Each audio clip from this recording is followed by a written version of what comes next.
इस वक्त एक बड़ी खबर। राबड़ी आवास के बाहर पुलिस बलों की भारी तैनाती की गई है। एसडीपीओ सचिवालय अनु कुमारी भी मौजूद हैं। राबड़ी आवास के अंदर गई हैं अनु कुमारी।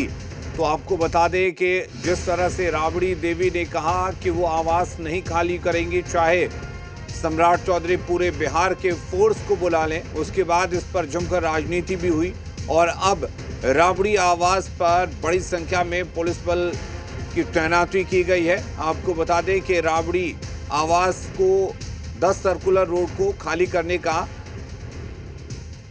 नोटिस दिया गया है राबड़ी देवी को। ये तस्वीरें देख पा रहे हैं, एक्सक्लूसिव तस्वीरें हम आपको दिखा रहे हैं। राबड़ी आवास के अंदर अनु कुमारी गई हैं एसडीपीओ, और राबड़ी देवी को जिस तरह से आवास खाली करने का नोटिस दिया गया है, उसके बाद राबड़ी देवी ने साफ तौर पर मना किया कि वो आवास बिल्कुल नहीं खाली करेंगी, जिसके बाद एसडीपीओ सचिवालय अनु कुमारी को यहां पर भेजा गया है। बड़ी संख्या में 10 सर्कुलर रोड के बाहर पुलिस बल की तैनाती की गई है। तस्वीरें आप देख पा रहे हैं, एक्सक्लूसिव तस्वीरें हम आपको दिखा रहे हैं। इस वक्त 10 सर्कुलर रोड जो कि राबड़ी आवास है, वहां पर बड़ी तादाद में पुलिस बल की तैनाती। खुद एसडीपीओ सचिवालय अनु कुमारी यहां पर मौजूद हैं, जो इस वक्त राबड़ी आवास के अंदर गई हैं।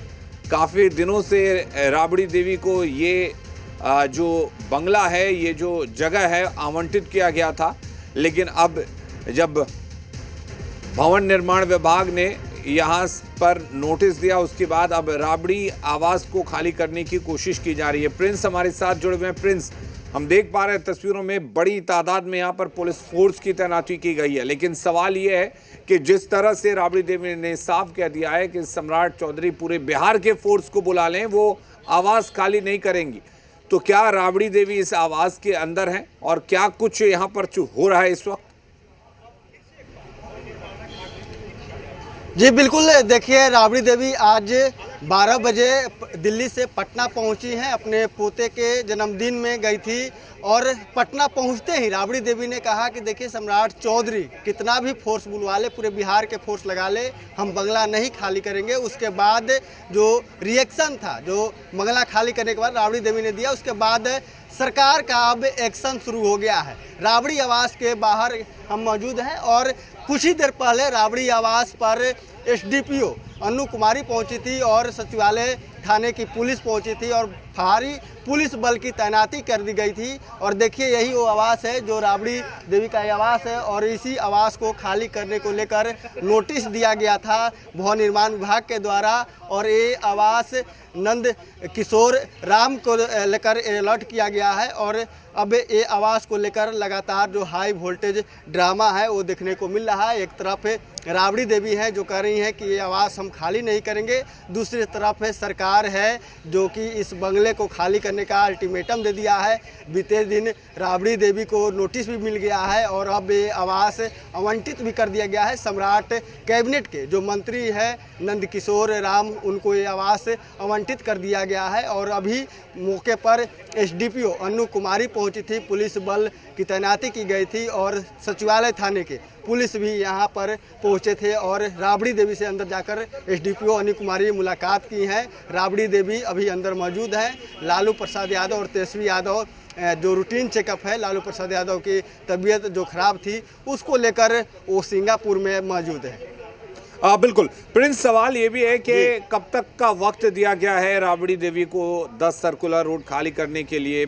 राबड़ी देवी को दूसरा जो बंगला आवंटित किया गया वो कौन सा बंगला है और क्या कह रही है राबड़ी देवी? आखिर क्या वजह है जब सत्ता पक्ष के लोग नियमों का हवाला दे रहे हैं कि नियमों का पालन करना चाहिए, कानून का पालन करना चाहिए, आवास जो है वो सरकारी आवास किसी का अस्थाई आवास नहीं होता, इन सब के बाद राबड़ी देवी अब क्या कह रही हैं? कुछ बातचीत तो हो पाई है?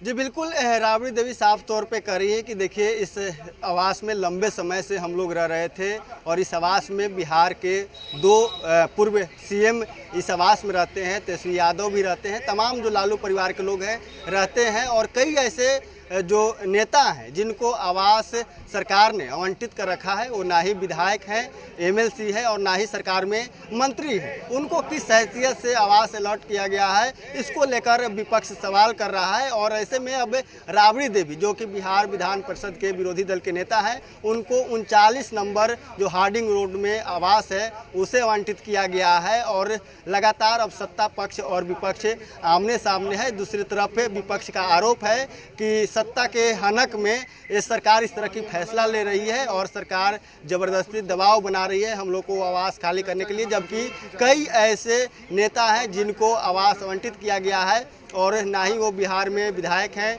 ना एमएलसी हैं और ना मंत्री हैं। उन लोगों को किस हिसाब से आवास दिया गया है। और ऐसे में पिछली सरकार का अगर जिक्र किया जाए तो तेजस्वी यादव जब सरकार में थे, नीतीश कुमार के साथ थे, तो डिप्टी सीएम थे, तो उस समय आवास उनको मिला हुआ था 5 दशरथ मार्ग, जिसमें सम्राट चौधरी रहते थे। वो आवास को खाली करने का उनको अल्टीमेटम दिया गया था, लेकिन उसके बाद तेजस्वी यादव कोर्ट जाते हैं और कोर्ट में कहते हैं कि इसे ही नेता प्रतिपक्ष का आवास रहने दिया जाए सरकार समाप्त होने के बाद, लेकिन उनकी हार होती है और फिर उन्हें अपने नेता प्रिंस जरा तस्वीर दिखाइए, क्योंकि राबड़ी देवी ने भी चैलेंज किया है कि सम्राट चौधरी पूरे बिहार के फोर्स बुला लें, उसके बावजूद वो आवास नहीं खाली करेंगी। वहां पर क्या माहौल है, किस तरह से फोर्स की तैनाती की गई है, जरा तस्वीरों को दिखाइए।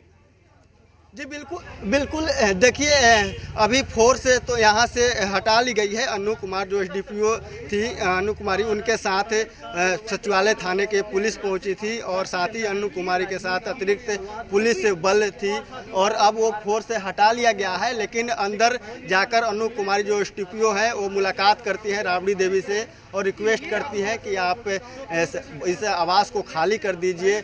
भवन निर्माण विभाग ने आपको नोटिस दिया है और अब ये आवास बिहार सरकार के द्वारा और भवन निर्माण विभाग के द्वारा नंदकिशोर राम जो कि सम्राट कैबिनेट में मिनिस्टर हैं, उनको आवंटित किया गया है। तो ये आवास जल्द ही खाली कर दिया जाए, इस तरह की बातें हुई है अनु कुमारी की। हालांकि चलिए देखते हैं अब राबड़ी देवी इस पर क्या प्रतिक्रिया देती है। अनु कुमारी राबड़ी आवास के अंदर उनकी क्या बातचीत होती है, क्या वो इस बात के लिए राबड़ी देवी को राजी कर पाती हैं या फिर आगे क्या कुछ होता है, ये देखने वाली बात होगी। प्रिंस, बहुत शुक्रिया आपका तमाम जानकारी देने के लिए।